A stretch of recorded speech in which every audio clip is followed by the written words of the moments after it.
Selamat pagi, Shalom Bapak Ibu Saudara yang dikasihi Tuhan. Mari kita kembali bersama-sama merenungkan firman Tuhan pada pagi hari ini. Judul firman Tuhan pada pagi hari ini adalah menjadi murid Kristus. Matius 28 ayat 19. Karena itu pergilah, jadikanlah semua bangsa muridku dan baptislah mereka dalam nama Bapa dan Anak dan Roh Kudus. Saudaraku, sejak kita bertobat dan menjadi orang percaya, kita mempunyai kedudukan sebagai murid Kristus. Dan setiap orang dipanggil untuk menjadi murid. Tidak hanya menjadi murid, bahkan juga memuridkan orang lain. Kata Yunani untuk murid adalah matetes. Dan ratusan kali dipakai dalam perjanjian baru. Matetes berarti orang yang belajar atau diajar, atau orang yang dilatih oleh seseorang. Mereka ini bukan hanya seorang murid yang datang untuk sekedar belajar menuntut ilmu. Bukan sebagai pengikut atau partisipan saja. Melainkan seseorang yang sedang dipersiapkan untuk menjadi sama seperti gurunya. Menjadi duplikat gurunya. Seorang murid harus mampu mencerminkan gurunya dan menjadi pengikut yang setia. Jadi, menjadi murid Kristus berarti kita harus mencapai keserupaan dengan Kristus dan mampu mencerminkan Kristus di tengah dunia ini. Apa sih tujuan pemuritan atau tujuan menjadi murid Kristus? Saudaraku, pemuritan adalah proses pendewasaan rohani. Proses perubahan dari bayi rohani atau yang lahir baru menuju kedewasaan atau keserupaan dengan Kristus. Untuk itu ada hal-hal yang harus kita capai. Yang pertama adalah tujuan dari pemuritan ini, kita memiliki pengetahuan yang benar tentang Allah. Kolose 3 ayat 10. Dan telah mengenakan manusia baru yang terus-menerus diperbaharui untuk memperoleh pengetahuan yang benar menurut gambar kaliknya. Kita perlu dan harus memiliki pengetahuan yang benar tentang Allah. Ada dua sumber yang paling utama di mana kita mendapatkan pengetahuan yang benar tentang Allah. Yang pertama adalah melalui firman-Nya. Saudaraku, melalui firman-Nya kita mengenal Allah. Itu sebabnya untuk itu kita perlu meluangkan waktu yang cukup untuk kita dapat membaca firman Tuhan, menyelidiki, menghafal, dan merenungkan firman-Nya. Dan kita melakukannya dengan tekun dan sungguh-sungguh.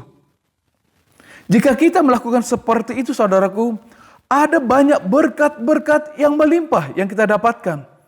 Kita akan mendapatkan hikmat. Kita akan memiliki iman yang bertumbuh. Dan kita mendapatkan banyak hal yang menuntun kita untuk dapat melakukan perbuatan-perbuatan yang seturut dengan kehendak Allah. Seperti yang tertulis dalam surat 2 Timotius 3 ayat 16. Segala tulisan yang diilhamkan Allah memang bermanfaat untuk mengajar, untuk menyatakan kesalahan, untuk memperbaiki kelakuan, dan untuk mendidik orang dalam kebenaran. Dalam Roma 10 ayat 17 dikatakan, iman timbul dari pendengaran akan firman Allah. Jadi bertumbuh dalam firman Allah akan membawa kita kepada sebuah pengetahuan yang lengkap. Pengenalan yang lengkap, bahkan iman yang bertumbuh. Yang kedua, saudaraku, sumber kita mendapatkan pengenalan yang lengkap tentang Allah adalah melalui doa. Kita juga harus membangun suatu hubungan yang intim dengan pribadi Allah. Melalui doa kita berkomunikasi dengan Dia. Saudara, doa merupakan hal yang sangat penting, bahkan prioritas bagi orang percaya. Kita berdoa bukan karena kita berkata ada waktu, ada keperluan atau sekedar rutinitas. Tidak, saudaraku. Tetapi kita berdoa karena itu merupakan pertemuan pribadi kita dengan Allah. Itu sebabnya kita harus benar-benar menyediakan waktu untuk kita bersekutu dengan Tuhan. Melalui persekutuan dengan Tuhan, melalui doa. Yesaya 40 ayat 31 berkata, kita akan mendapatkan kekuatan yang baru. Dalam Kisah Para Rasul, pasal 11 ayat 12, orang yang disiplin dan tekun dalam berdoa, mereka akan mampu mendengar suara Roh Kudus ketika Allah berbicara kepada mereka. Jadi kita disiplin dan bertekun dalam doa, roh kita akan menjadi kuat dan memiliki kepekaan untuk mendengar dan mengerti ketika Tuhan berbicara kepada kita. Yang kedua, mengapa kita harus masuk dalam proses menjadi murid Kristus? Sebab saudaraku, ketika kita menjadi murid Kristus, kita akan memiliki karakter Kristus, menjadi seperti Kristus. 2 Korintus 3 ayat 18 berkata, dan kita semua mencerminkan kemuliaan Tuhan dengan muka yang tidak terselubung.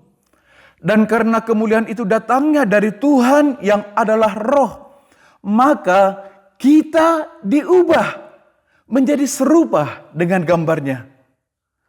Pemuritan merupakan sebuah proses perubahan untuk membawa orang-orang yang sebelumnya jauh dari Kristus menjadi dekat kepada Kristus, bahkan pada akhirnya menjadi serupa dengan Kristus. Pemuritan merupakan proses yang menolong orang-orang untuk bertumbuh menuju kedewasaan rohani secara bertahap dan akhirnya menjadi mempelai Kristus. Yang ketiga, apa yang kita capai ketika kita memasuki proses sebagai murid Kristus, saudaraku? Kita akan cakap dalam melayani. 2 Timotius 2 ayat yang kedua. Apa yang telah engkau dengar daripadaku di depan banyak saksi, percayakanlah itu kepada orang-orang yang dapat dipercayai, yang juga cakap mengajar orang lain. Orang-orang yang bertumbuh ke arah keserupaan dengan Kristus akan mengalami kedewasaan rohani. Mereka menyadari bahwa mereka bukan lagi bayi-bayi rohani yang selalu minta dilayani. Tetapi mereka sekarang adalah orang-orang dewasa dan kuat di dalam Tuhan. Mereka memiliki kesadaran bahwa mereka harus melayani, harus menghasilkan buah, dan menjadi berkat bagi banyak orang. Buah yang dimaksud di sini adalah jiwa-jiwa. Itu sebabnya kita perlu memberitakan Injil, memuridkan, dan membimbing orang lain pada keselamatan dan meraih tujuan hidupnya dalam Kristus. Saudaraku yang dikasihi Tuhan, pemuritan bukanlah sekedar sebuah program atau kegiatan sesaat. Pemuritan itu adalah sebuah proses yang dibangun dengan pemahaman bahwa kita bertumbuh sekaligus menolong orang lain untuk bertumbuh. Dan hal ini harus merupakan suatu proses yang berlangsung terus-menerus di dalam kehidupan kita. Puji Tuhan, saudaraku. Kita harus mengikut Tuhan dengan sepenuh hati dalam artian terus bertumbuh dalam pemuritan dan juga memuridkan orang lain. Kita tidak bisa mengikut Tuhan dengan setengah hati. Kita harus selalu rela dibentuk hingga serupa dengan Kristus. Sampai orang lain dapat melihat betapa nyatanya Kristus dalam kehidupan kita. Maka Tuhan akan menjadikan kita, memakai kita sebagai bejana untuk kemuliaannya. Untuk menarik sebanyak mungkin orang percaya dan datang kepadanya. Puji nama Tuhan. Mari kita berdoa, saudaraku. Bapa, terima kasih buat anugerah-Mu yang begitu besar bagi kami. Mari Tuhan, Engkau bentuk kami seturut dengan kehendak-Mu dan pakai kami menjadi alat kemuliaan-Mu. Kami tahu bahwa hidup kami hanyalah karena kemurahan-Mu dan itu sebabnya kami persembahkan bagi Engkau. Terima kasih Bapa yang baik. Terpujilah nama-Mu ya Tuhan.